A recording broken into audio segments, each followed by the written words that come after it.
Ya di Bali ini kan terkenalnya sama Lia. Nah, Bahkan sahabat saya, Lia itu bisa di syuting, bisa kelihatan langsung. Bagaimana pengalaman Pak Putu berbicara tentang Lia itu tadi? ya liak itu kategori liak Ya, adalah kebahagiaan, ke? kebahagiaan Ah, orang yang lahir. oke. Contohnya, saya, saya tidak mencari senang dengan belajar liak. Hmm. Cara saya mencari senang, mencari kebenaran. Sehingga kita untuk mencari kebenaran, robahlah diri sendiri. Merubah diri Ya. sendiri. Kalau kita ambil jalan liar, nyakitin timpal, bikin santet apa, itu bisa, itulah karakter Anda. Oh gitu. Ya. Ya. Nah tadi bagus ini ditanyakan untuk yang terakhir terkait dengan santet tadi. Apakah tidak normalnya sel-sel tubuh itu bisa dipengaruhi oleh kekuatan dari luar tubuh seperti santet, Iya. Pak Putu? Atau hanya berasal dari apa yang kita makan aja? Iya.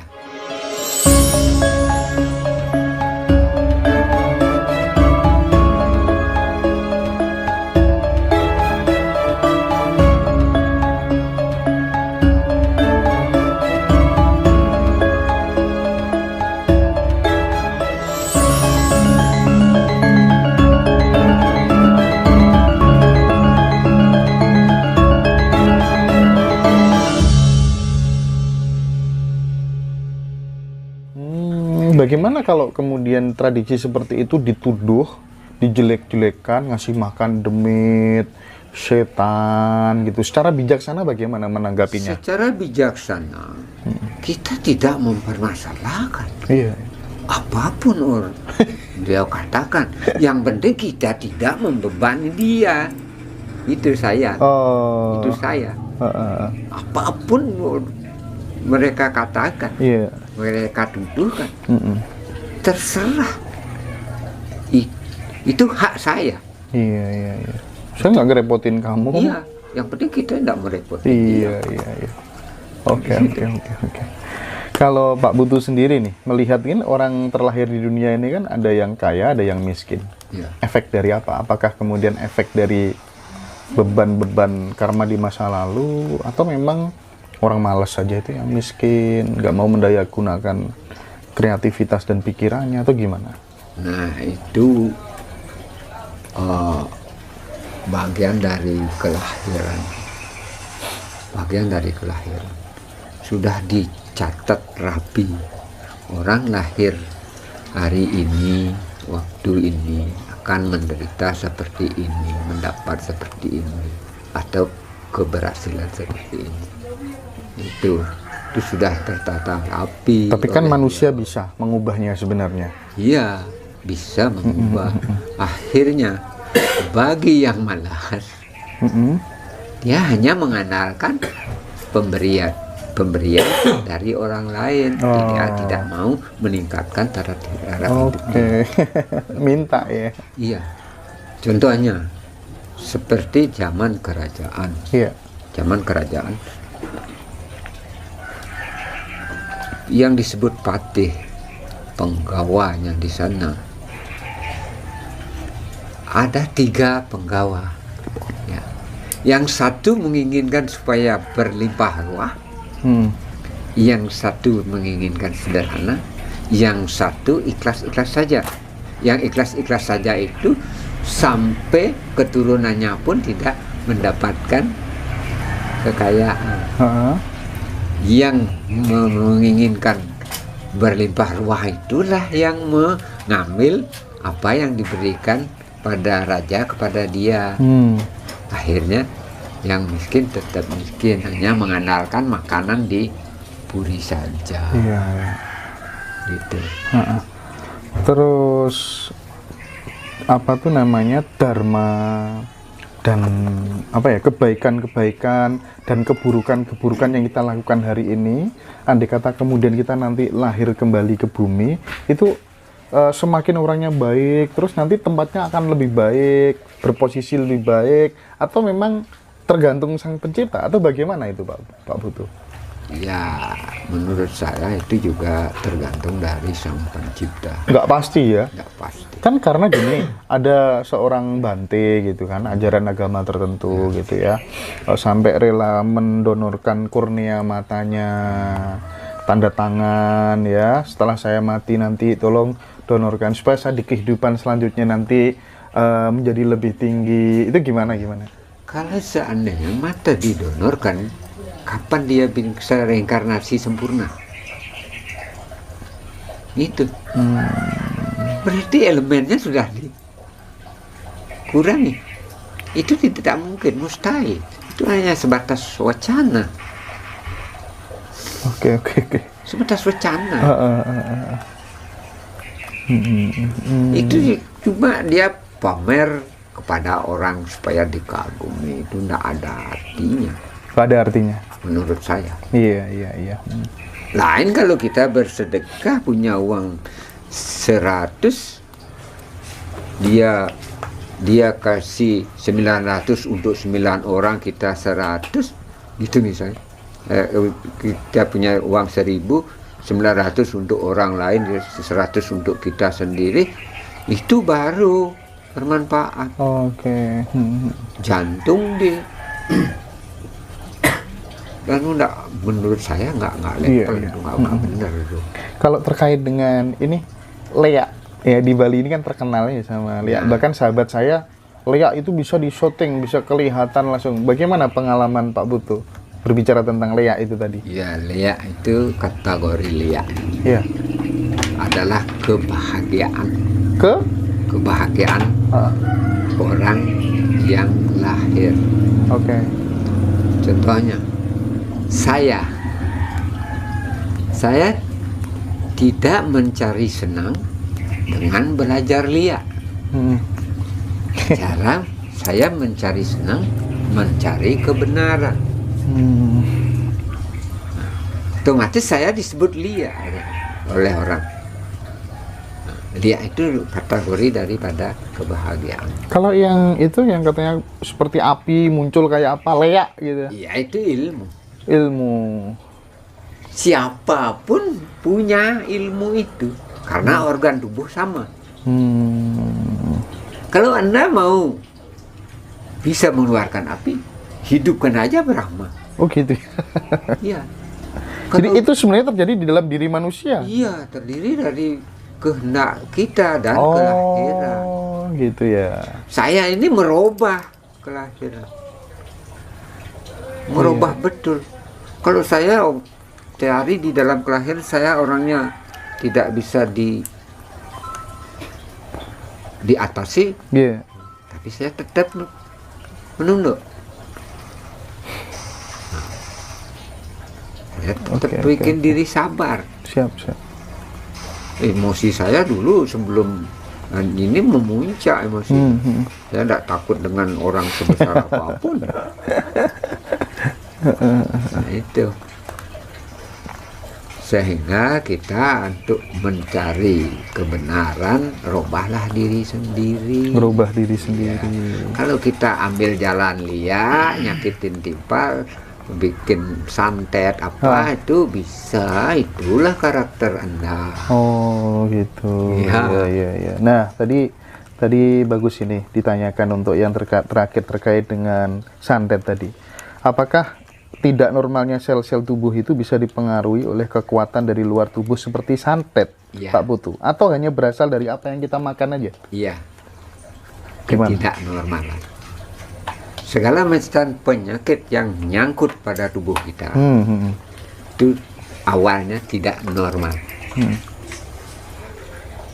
Di tempat yang tidak normal itulah dia berdiri. Dialah akan menggerogoti yang tidak normal itu menjadi semakin besar. Kalau seandainya kita tidak punya niat untuk memperbaiki, sehingga ada orang kena santet itu sampai akhir mati, dia diajak berobat ke sana nggak mau, diajak berobat ke sini nggak punya uang, diajak berobat ke sini kehilangan uang, akhirnya semakin besarlah masalahnya. sehingga dia bisa mematikan orang. Jadi memang benar bisa ya ngerusak apa tuh namanya organ seseorang dari jarak jauh itu bisa? Iya itu teluh. Oh. Itu dikirim. Bisa. Itu dirubah. Benda ini dirubah menjadi hawa. Nah itu namanya virus. Kalau di apa namanya itu medis. Yeah. Pak Putu tahu nggak caranya ini ngirim teluh dari jarak dekat ke Mas Aji gitu, bisa nggak sebenarnya dari sini gitu? Saya diajari nggak mau. Oh, diajarin nggak mau. Saya nggak bisa. Iya. Tapi kalau nyembuhkan nganter gimana caranya dong? Saya nganter gitu nggak bisa, saya harus sentuh langsung. Oh gitu ya. Sentuh langsung. Iya iya, pakai tangan ya. Ya. Energi ketulusan tuh mengalahkan segalanya. Ya. Keikhlasan. Keikhlasan gitu ya. Nah, kita udah. Kan jenengan sudah praktik ini ketulusan, keikhlasan gitu. Yang diberi balasan, Tuhan ngasih balasan apa dalam kehidupan Pak Putu dengan menerapkan sikap yang tulus, ikhlas, pasrah seperti itu? Ya, saya rasakan imbalan dari Tuhan. Saya tidak akan mempermasalahkan bagaimanapun keluarga saya mencaci saya, menjelek-jelekkan saya. Itu atas kebesaran Tuhan. Saya bisa meredam diri sendiri. Jangan orang lain yang diredam. Kalau orang lain yang diredam malah tambah kacau. Saya keluarga saya sendiri aja, saya tidak bikin contoh orang lain.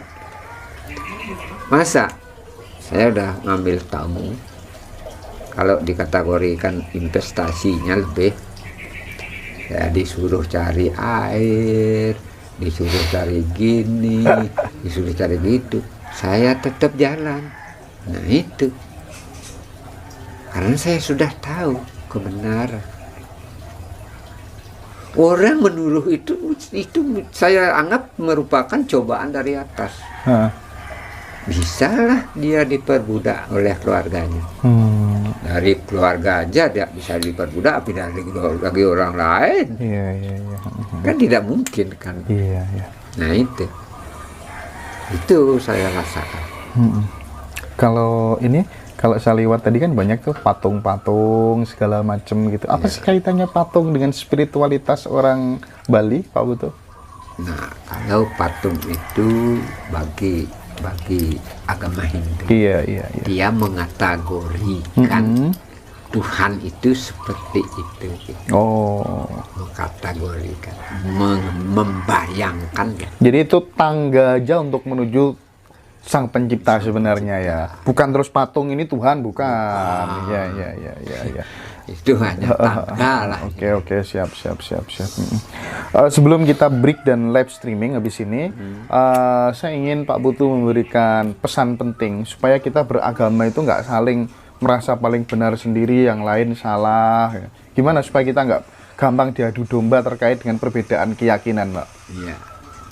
Kalau pesan saya kepada semua manusia di dunia, bukan hanya di Indonesia, janganlah saling menonjolkan egonya sendiri. Kita hidup sama sistem, kita harus sama menghargai, saling menghargai supaya kehidupan kita menjadi normal, termasuk regenerasi, mendapatkan ketenangan. Kalau kita sebagai orang tua bikin ulah, nanti generasi kita juga akan lebih parah bikin ulah, sehingga menjadi kacau. Kita sebagai orang tua sebagai panutan dari anak-anak seharusnya. Agama itu hanya sebatas kemampuan pegangan, skill. Agama itu skill. Kalau agama Hindu mengategorikan atas dan bawah itu di dalam aksara adalah ang-ah. Kalau Muslim mengategorikan atas dan bawah adalah al-ah. Al-ah. Kalau Buddhis mengategorikan adalah yin yang. Yin yang. Ya. Nol putih dan warna, dua warna itu kan. Kalau Kristen Allah. Allah. Allah atau Kuan Kong and Kuan Im itu patungnya. Nah, itu gambarannya. Kuan Ong, Kuan Im. Kalau di Muslim Bunda Maria. Di Nasrani. Di Nasrani Bunda Maria. Ya. Itu hanya sebatas gambarannya. Iya. Sebatas apa namanya itu contoh untuk pemujaan bagi regenerasi. Oh, seperti ini harusnya kita hormati itu. Hanya sebagai contoh. Intinya semua manusia, tidak ada manusia ingin menjadi orang tidak baik. Semua manusia berdoa mohon pada Sang Pencipta supaya menjadi orang terbaik. Kalau semakin banyak menjadi orang terbaik, semakin amanlah dunia, bukan hanya Indonesia. Oke. Menurut saya begitu.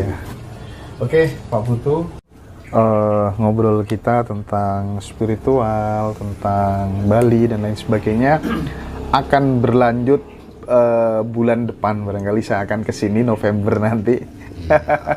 Saya anggap aja sebagai anak sendiri, Pak Putu. Saya bukan menganggap anak sebagai anak. Saya menganggap siapa saja kesini sebagai saudara. Oke. Saudara. Kalau kita menganggap si A sebagai anak, kita menganggap diri kita yang lebih hebat. Gitu. Iya. Kita merasa dengan diri tidak lebih hebat, menganggap siapapun datang ke sini saudara. Oke. Ya. Pak Putu, terima kasih banyak. Kita break dulu, habis itu nanti kita interaksi sama teman-teman secara langsung lewat live streaming. Rahayu Pak Putu.